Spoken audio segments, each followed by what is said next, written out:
I do like some of the conversation I've been hearing about the First Amendment. Maybe you could make it clear on kind of where you stand about the First Amendment and what what your expectations are going forward, especially when you're president.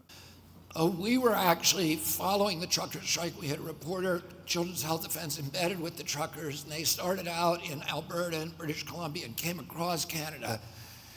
And there were thousands of them, and they were protesting the mandates.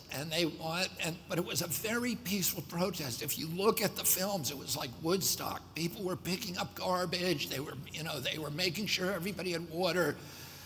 They were taking care of homeless people in Ottawa on the street. It was a very, very idealistic and wonderful group of people. And they were doing something that all of us in America take for granted, which is the right to assemble, the right to petition their government. And the Canadian government responded in this way by branding them as a hate group, which was just propaganda lie.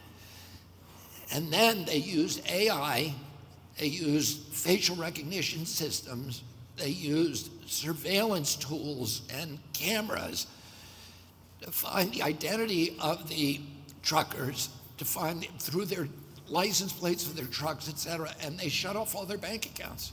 So it occurred to me then that if the government has the capacity to shut down your bank account, that they have the capacity to turn us into slaves. And that it was as important that transactional freedom was as critical to human liberty, to our national values, as freedom of expression. And that's when I started looking. Because Hamilton, Madison, and Adams said, we put the First Amendment, we put freedom of expression guarantee in the First Amendment because all the other amendments are dependent on it. If a government that has the power to silence its critics has a license for any atrocity.